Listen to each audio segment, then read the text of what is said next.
Давайте, друзья, попробуем с вами ответить на очень непростой вопрос. А стоит ли еще какой-нибудь бренд электроинструмента, помимо DeWalt, нашего с вами внимания? И есть ли вообще жизнь, ну или что-нибудь сколь-либо интересное за пределами любимой линейки DeWalt?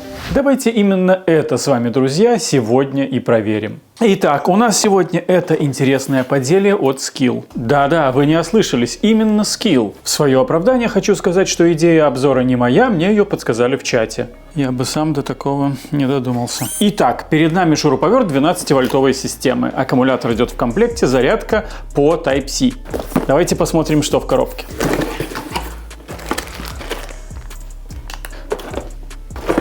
Аккумулятор на 12 вольт и 2 ампера с отверстием под Type-C. И вот такое миленькое зарядное устройство. Быстрым это зарядное не назовешь, оно выдает менее 2 ампер при 12 вольтах. Давайте поставим аккум на зарядочку, для этого подключим его к Type-C. Ну а пока чудо-аккум там заряжается, давайте посмотрим на это. Это 12-вольтовый шуруповерт. Интересный момент этого шуруповерта в том, что вы можете с ним использовать как 12-вольтовые, так и 20-вольтовые аккумуляторы. Его основной прикол – это поворотная башка. То есть одновременно в шурике вы можете иметь две разные биты, или сверло и биту. На рукояти мы можем увидеть, что инструмент все-таки бесщеточный, хотя вы особо не увидите, но если присмотреться, здесь что-то видно наподобие старых 12-вольтовых двигателей. Ну ладно, брашлес так брашлес. Давайте для виду прикрепим ему клипсу, который идет в комплекте. Да, клипса его сделала чуть меньше, похожим на игрушку. Я забыл сказать и показать, в комплекте идут сверлышки и битка. Если вы присмотритесь, металл какой-то очень странный. Ну ладно, спишем на цену. Все-таки 80 баксов всего лишь. Ну как всего лишь, это немало, но и не космос. Сравним по размеру с 12-вольтовым DeWalt. Ну понятно, что другой форм-фактор. Возможно, кому-то будет удобнее. Вот так сопоставим этот размер. Сверху у нас здесь магнит. Давайте проверим. Да, магнит не особо держит. Ну, эти держат. Я буду использовать родные битки и сверла. Смотрите, патрон не автоматический. То есть, чтобы биту туда вставить, мне нужно сделать вот так. У DeWalt, понятное дело, с таким проблем нет. Битка вставляется без дополнительного движения. Ну, к слову, у Milwaukee это движение требуется также. Ладно, вставляем битку, вставляем сверло.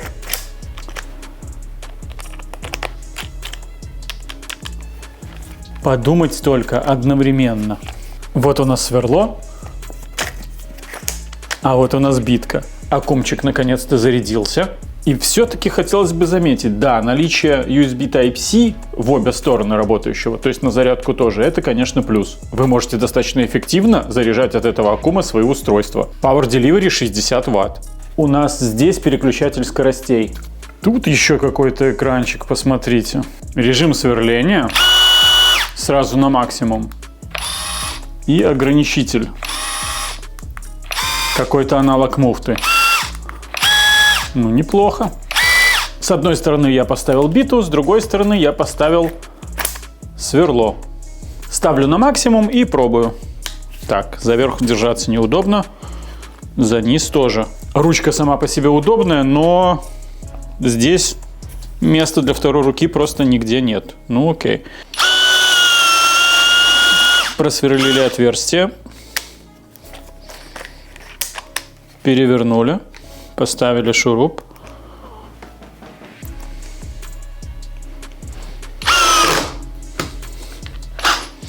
Закрутили. Ну, эргономика вот этого движения, поворота, я не могу сказать, что она удобная. Ну, то есть как-то странно ты тут должен выкручиваться. Окей. Давайте я все-таки поставлю сюда вместо биты DeWalt-овский магнит, возможно, станет удобнее. Вот такой я имею в виду. Угу. Это на максимуме. Попробуем поставить зажим двоечку, например. Угу. Муфта электронная. Поставим первую скорость.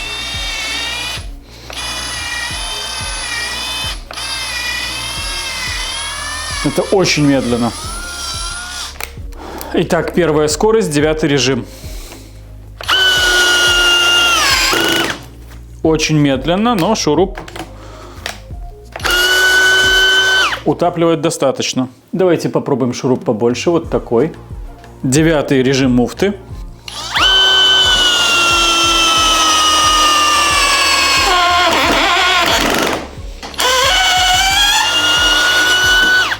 Он слабенький. Давайте на сверление поставлю на максимальную мощность.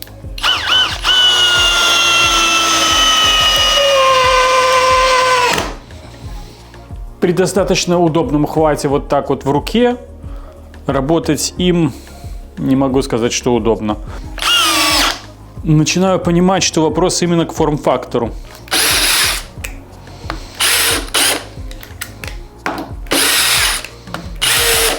То ли потому, что ближе здесь рука к точке закручивания, то ли что, но устойчивость значительно лучше.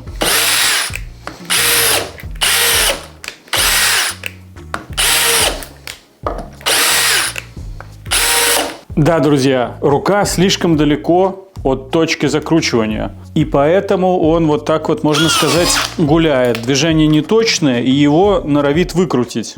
Не знаю, друзья, что тут еще тестировать. Видимо, все-таки положение руки относительно оси работы имеет значение. Потому что здесь контроль у обычного классического шурика значительно выше, чем у этого непонятно чего. У него, имею в виду. Ну что, давайте сравним мощность.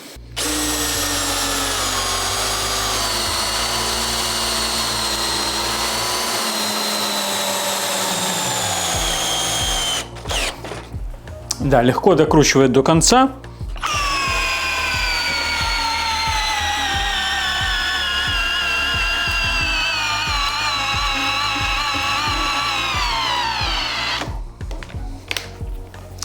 Не докручивает. Очень как-то странно работает с непривычки. Аккум, кстати, разогрелся. Ну, докрутить он его не сможет. У меня самый главный вопрос к его эргономике. Он удобно лежит в руке, пока им не работаешь. Когда же работаешь, непонятно, куда девать вторую руку. Ты никак не можешь его как-то более устойчиво держать. В работе он неудобен. Даже если бы крутил я что-нибудь перед собой, не знаю, для перфоратора это удобный форм-фактор. Для этого шуруповерта, возможно, если бы он был короче, он был бы удобнее, но ну что-то не так. В целом я могу сказать, что мне нравится где-то внешний вид. Я рад, что какие-то новые форм-факторы производители продолжают пробовать. Но на деле это, ну, абы что, я не знаю, мне не понравился. В работе не понравился. И если честно, даже после не особой-то такой нагрузки, он немножко подванивает. Судя по всему, двигателечек здесь маленький, перегрузок он не любит. Ну, может быть, выглядит как-то технологично интересно. Аккумулятор, да, мне нравится, что он Type-C отдавать может, как Powerbank его можно использовать. При условии, что он стоит практически как 12-вольтовый DeWalt, профессиональный шуруповерт, который, ну, точно надежный, точно там мощный и так далее, то его позиционирование вызывает у меня вопросы. Вот такой вот, друзья, обзор получился. Спасибо вам за внимание и всего вам доброго.